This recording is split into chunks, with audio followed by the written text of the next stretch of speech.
high earning women getting the short end of the stick. Maybe that's where that attitude comes from. We're gonna dig a little deeper, but a little bit later, right? So,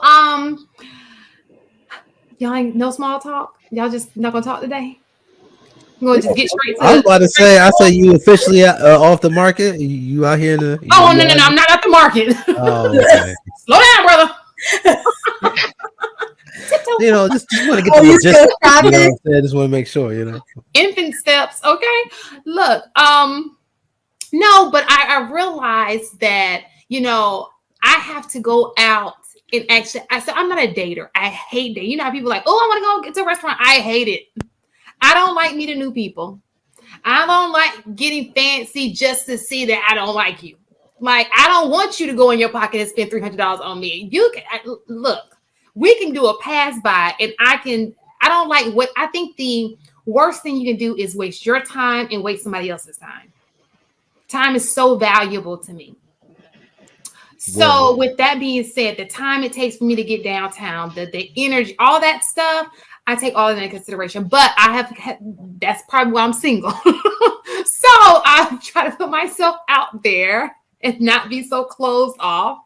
And I'm actually opening myself up to going on dates, even though I hate dating. And I have a strategy. So if I just order tea, that means I don't like you, because I wouldn't want you to spend money on me. I may get a shot, just to make this conversation better. But I don't. Can I ask you a question? Mm-hmm.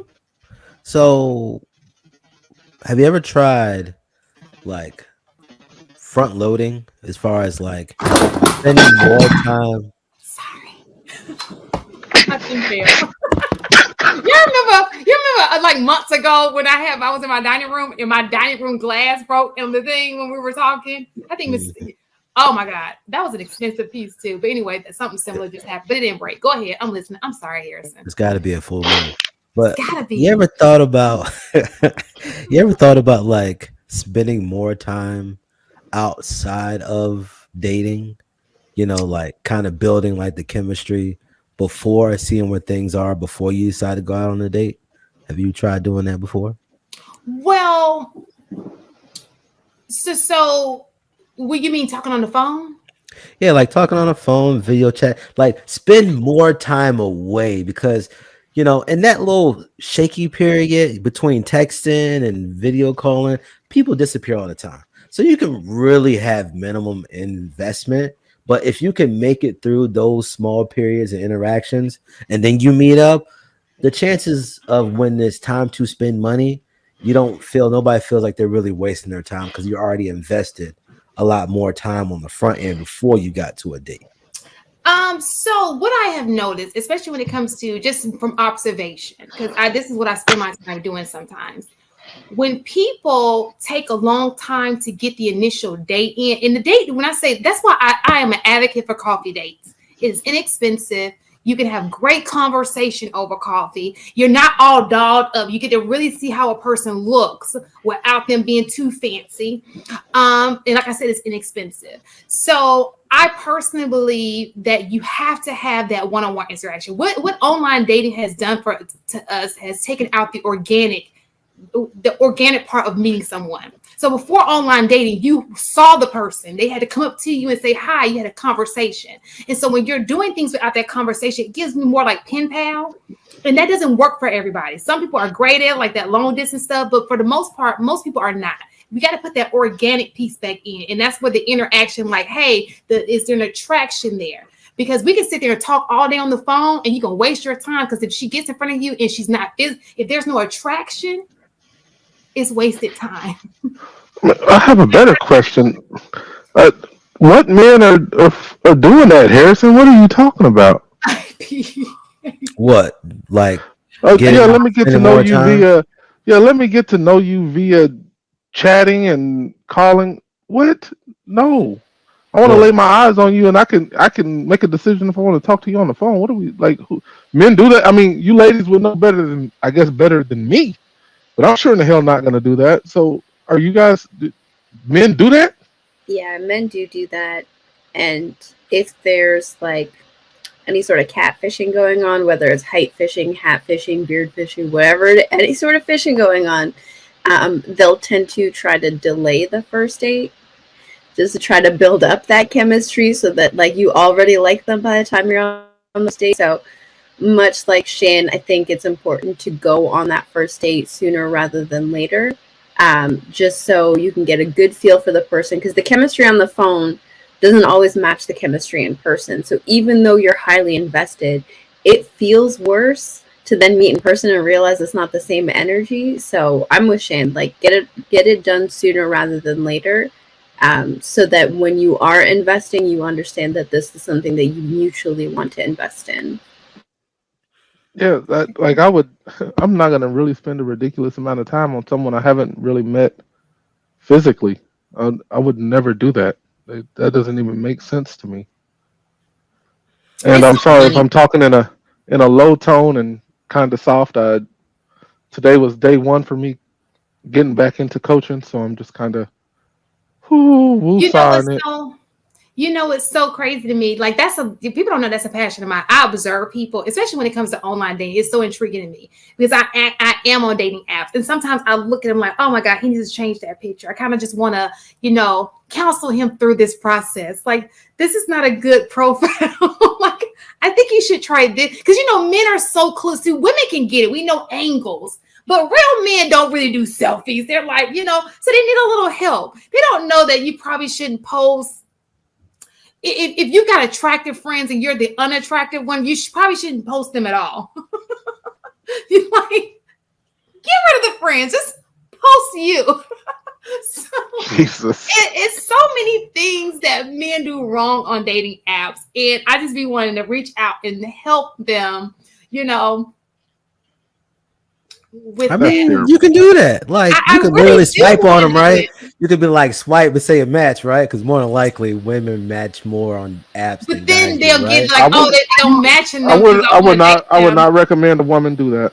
If they're not Me either. 'Cause if they're not really like into what they see, don't do that. You don't know what kind of dude that you're I gonna mean, run into. but even when women do be interested, it don't take them long to get off. So it's like it don't really matter whether they're not interested or oh, not. They can you, swipe all day and be like, "Oh, I like him. I like him." He said one thing wrong. That's the end of that.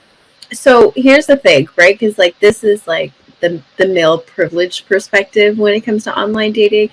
I don't think y'all understand how nasty some of these guys get. If even if you are genuinely trying to help, they will cuss you out and then block you.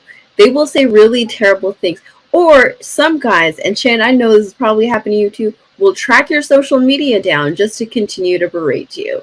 So, like, I don't recommend it because some of the reactions that you get are so unnecessary. So, it's just best to kind of steer clear of some of those situations. And what's so funny is I learned because I was looking like this. Y'all, when I tell you it's my passion, it's my passion. We did an episode and it was called "The Most Desire and the Least Desire," and most of it came from dating app stats data, right? And what I've noticed is some of it's kind of incorrect information. Let me tell you why. What I've noticed is the men who can get a lot of women organically aren't on dating apps. They just go out and they get women, And the same thing for women. If they're social and they're getting guys, I mean, it would have to be somebody like me. I don't go out much.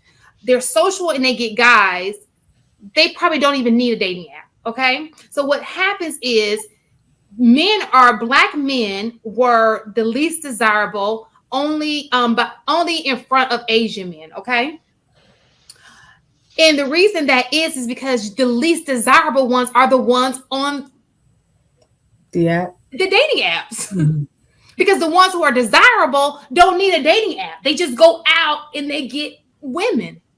The same thing goes true with the women. What I find is on dating apps, it's mostly white men who are successful white men. So obviously they're going to get more swipes. I don't see the women's side, but I've been told by black men it's not a lot of black women that they go for. So it makes sense that the swipes will be less if it's the women that you don't necessarily go for. I get that a lot. I ask questions. I'm like, hey, and they're like, yeah, we don't get, like, I was surprised to see you. And I was like, well, here I am. we don't actually go. I don't go on a date with all these people, but I enjoy the conversation. I like to get to know people's thoughts and all that kind of stuff as it relates to dating apps. Again, it's a great thing if if you are busy, you work a lot, so you don't get to interact with a lot of people. The opposite sex. For me, I'm a teacher, so it's all women, so I don't see men a lot. So it works well for me, and plus, I'm not I go out on the weekends maybe once a month, except in the summertime. I feel like if you're busy, I feel like dating apps are actually the most ineffective because it's hard to build a genuine connection with a person when you're always on the go. Like if I'm over in this meeting, I got this, and then you see a bunch of people that you're interested. These people that are interested in you, you typically like they want to get time with you, just like you said, they want to meet up. But it's not going to be easy for you to meet up if you got a bunch of stuff to do. So to me, like the only real way that you consistently find better matches is if you're out in person and you just meet somebody at a job or you just walking around and you see somebody. And either way, you're taking a risk online or in person. So, you know. Do you think that just because I'm not about that life, I have no idea what it's like to date online. I'm hearing y'all, I'm glad. But do you think that you get a better feel like for the person when you're face to face? Because it seemed like you can. There's chemistry face to face. Right. It's too impersonal. Go ahead. I'm sorry. It feels like to me that you can be a bigger pretender behind, like, I'm saying computer, but phone or whatever you use to do the whole dating thing. Like it because I see it on here, like, how they say, oh, you're a bully on a keyboard, but in real life you're not like that.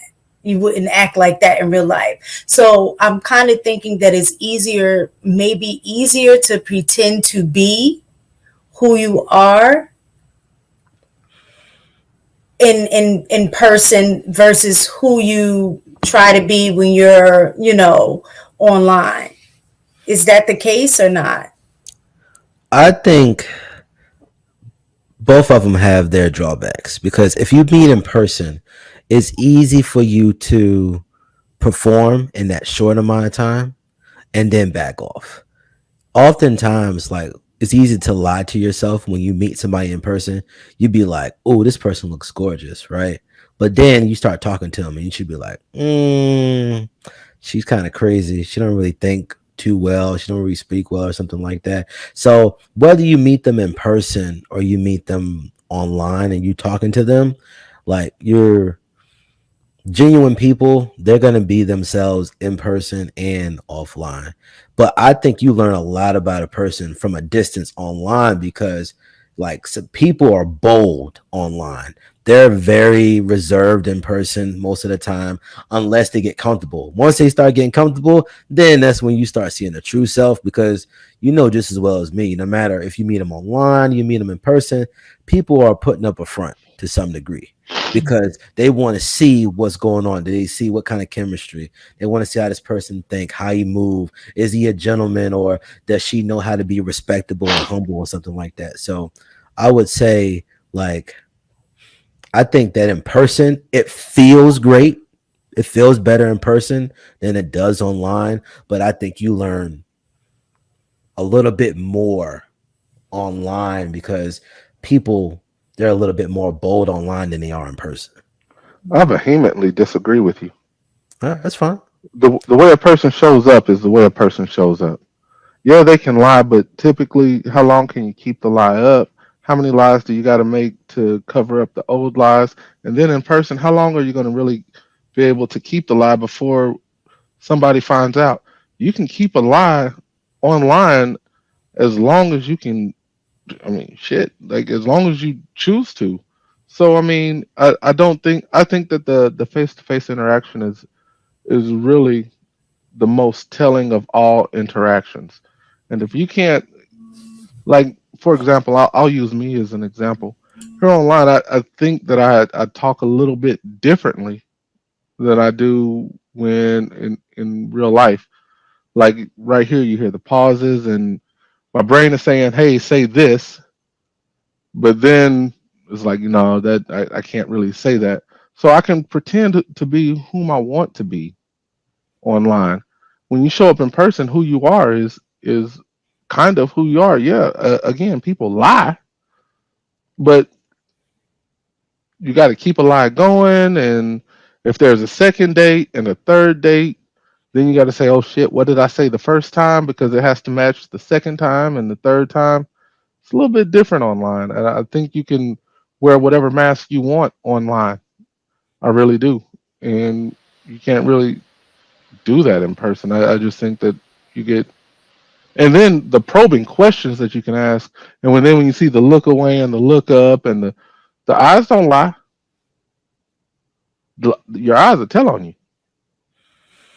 I agree, but I think that like you can do both in person. Like that's the reason why those girls got bamboozled. The what's that dude? That guy that was playing these women getting millions of dollars from these women. Yeah. Like, listen, anybody that's not genuine, that's not legit, people know how to play the game. There's women that know how to get men moving, and there's men that knows how to get women moving. So some things are a skill set. And no matter if you meet them on person or you meet them online, a non-genuine person that doesn't have integrity or character, they can fake the funk for as long as they're getting what they need from that interaction. So I mean, it don't really matter. I guess the sucker's born every day. I don't like. I really don't like. It's all about asking the right questions, like moving the conversation the way you really need to move the conversation to find out who a person really is. And I'm not talking about the narcissist people and the sociopathic people. I'm talking about regular everyday people. When you're trying to meet them, and you can be that sociopath and that narcissist online. In person, you're going to change the way you speak, you're going to change the way you move. You can be that rude, angry person online. You can be that dickhead online. And I've seen those people that are dickheads online that aren't, they are who they say they are, kind of. Because when you meet them in person, they're not the same person that you see online, which is why I firmly believe that true social interaction face to face is how is who a person truly is.